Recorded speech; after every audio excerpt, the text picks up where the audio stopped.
最近在各大社交平台上，越来越多年轻人在哭诉找不到工作。你说现在的经济不好，企业都在裁员，这倒也能理解。可怕的是，连那些拿着名校文凭的高材生，也开始在抖音上痛哭流涕了。这恐怕是近30年来最严重的一次失业潮。一位网友爆料了一个让人哭笑不得的故事。他说，社区干部上门做失业率统计时，一个小区就抽查2户，专门挑好打交道的年轻人。更讽刺的是，当他说自己收入不多时，对方直接帮他填了3000，临走还发了张20块钱的超市代金券，让他拿着合影上传系统。这下你们知道那些官方失业率数据是怎么来的了吧？来看看真实的数据吧。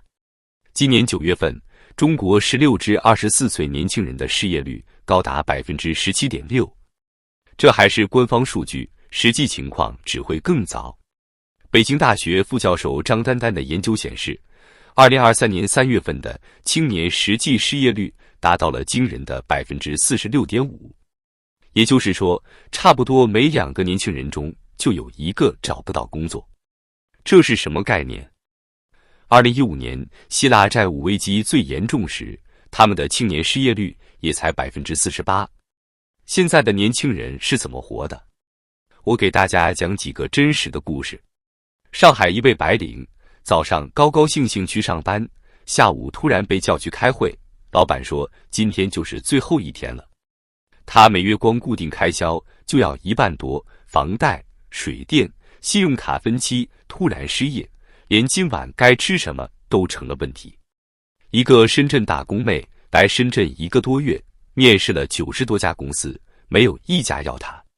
钱包已经空了，连回家的路费都快拿不出来。更惨的是那些刚毕业的大学生。智联招聘的数据显示，今年应届生中只有 48% 收到了 offer， 也就是说，1半以上的毕业生找不到工作。有个武汉大学的毕业生说，他现在每天早上7点起床，8点到图书馆，假装自己在上班。你们可能想不到，现在很多图书馆里都是这样假装工作的无业游民。2024年，阿里巴巴1季度裁员14369人，2季度又裁了6729人。腾讯从2022年开始裁员，到现在已经减少了 10% 的员工。你以为这就完了？2025年中国的应届毕业生将达到1222万，比2020年增加了将近 40%。这意味着什么？意味着未来会有更多的年轻人挤在图书馆里假装工作，会有更多的白领在深夜里抹眼泪，会有更多的家庭因为失业而支离破碎。而那些官老爷们呢？他们还在玩着数字游戏，发着20块钱的代金券，美其名曰就业调查。他们不告诉你的是，35岁以上的人想找工作有多难，企业裁员潮有多凶猛，经济下行压力有多大。他们只会给你看那个经过艺术加工的失业率数据。可现实就摆在那里，互联网大厂每3个月裁1次员，年轻人挤破头去考公务员，大学生毕业即失业，这哪里是什么就业形势向好，分明是一场没有硝烟的战争。要知道，在这场战争中，每个人都可能成为下一个牺牲品。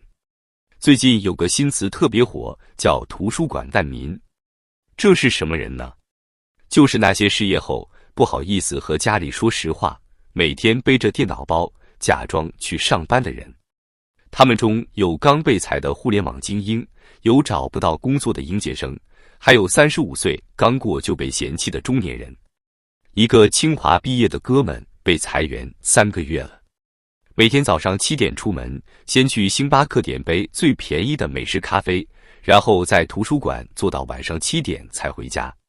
他说，这样至少能让父母觉得自己还在努力工作。你猜怎么着？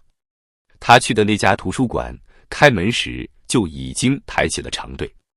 据说现在很多图书馆都这样，8点开门，7点半就要去排队，否则连座位都抢不到。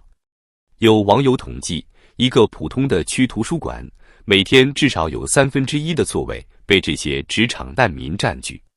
他们带着电脑，戴着耳机，看起来像是在认真工作，其实只是在苦苦等待面试通知。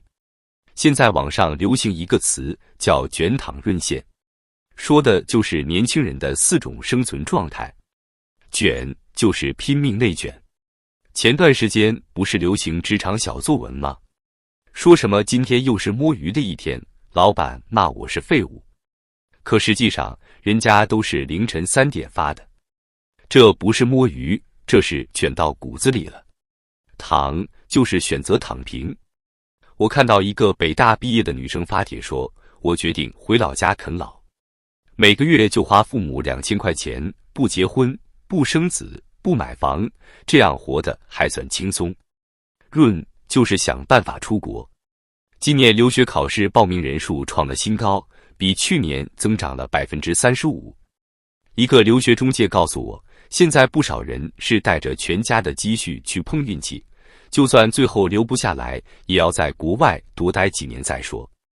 至于最后一个限字，说实话有点可怕。就在上个月，上海地铁站就发现了一个装有爆炸物的盒子，嫌疑人竟然是复旦大学的应届毕业生。据说是找不到工作，想以这种极端方式报复社会。我们来看几个真实的案例。一位00后女生，某985高校毕业，现在在老家菜市场摆摊卖菜，是整个市场唯一的本科生。她说，父母供我读完大学花了40多万，现在回来卖菜，一个月能挣3-4千，好歹能养活自己。一位35岁的互联网大厂前员工，被裁员后去应聘，对方直接说，不好意思，我们只要90后。他最后去送外卖，结果发现送外卖群里清北毕业的都有好几个，还有更极端的。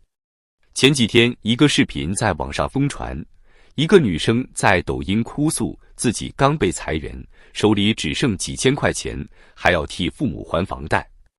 这样的视频现在每天都能刷到好几个。来看看一些触目惊心的数字。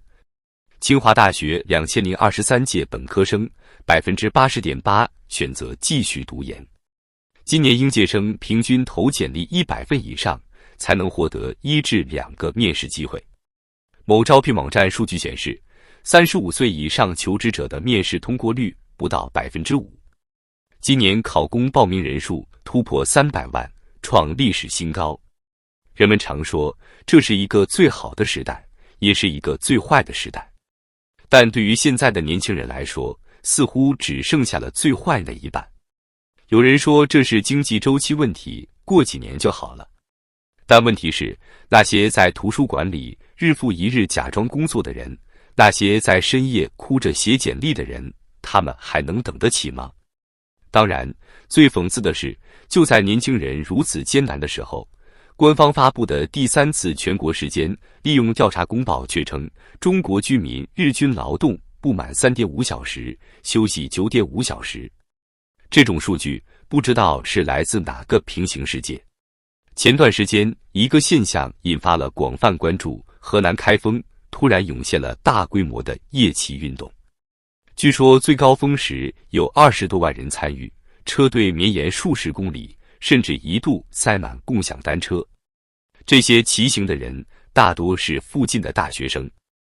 网上有个帖子写得特别形象，10年寒窗家底空，文凭在首路断宗。欲问君将何处去，10万铁骑问包公。政府的反应是什么？直接封路、封校，禁止一切夜骑活动。他们害怕了，害怕这些看似无组织的运动会变成新的白纸运动。2025年，中国将有1222万应届生毕业，这个数字比2020年整整多了350万人。我们来算个账，如果按目前的就业率48%计算，至少会有635万应届生找不到工作。加上往年积压的待业人员，预计2025年的实际青年失业人数将超过2000万。这还不包括因为经济下行可能引发的新一轮裁员潮。更可怕的是，现在的教育体系还在用上个世纪的方法教这个世纪的学生，让他们去面对下个世纪的挑战。我认识一个培训机构的老师说，现在很多收费上万的技能培训班，教的都是一些已经过时的技术，学生们花钱学完，还是找不到工作。专家们说，这是一个社会危机的火山在酝酿。当那些负债累累的年轻人用完了积蓄，当他们的父母无法再提供支持，当他们在图书馆里度过了最后一个假装工作的日子，会发生什么？没人知道。但我们知道的是，现在的年轻人正面临着前所未有的生存压力。高房价逼得他们无法安居，高物价让他们难以立足，高失业率让他们看不到希望。有人说，这代年轻人是最倒霉的一代，上有日渐衰老的父母要养，下有压得喘不过气的房贷要还，中间还要面对随时可能失业的威胁。说他们是三明治一代，一点也不夸张。这是一个充满残酷的时代。曾经那些看似理所当然的人生规划，毕业、工作、买房、结婚，正在变成一个个遥不可及的梦。有人忍受不了这种压力，选择了极端的方式；有人带着最后一点积蓄逃离北上广，更多的人只能在夜深人静时默默擦干眼泪，然后继续假装一切安好。或许很多年后，当我们回望这个时代，会发现这不过是大时代里的一个小插曲。但对于现在的年轻人来说，这就是他们的全部人生。他们不知道这场噩梦何时结束，也不知道自己还能撑多久。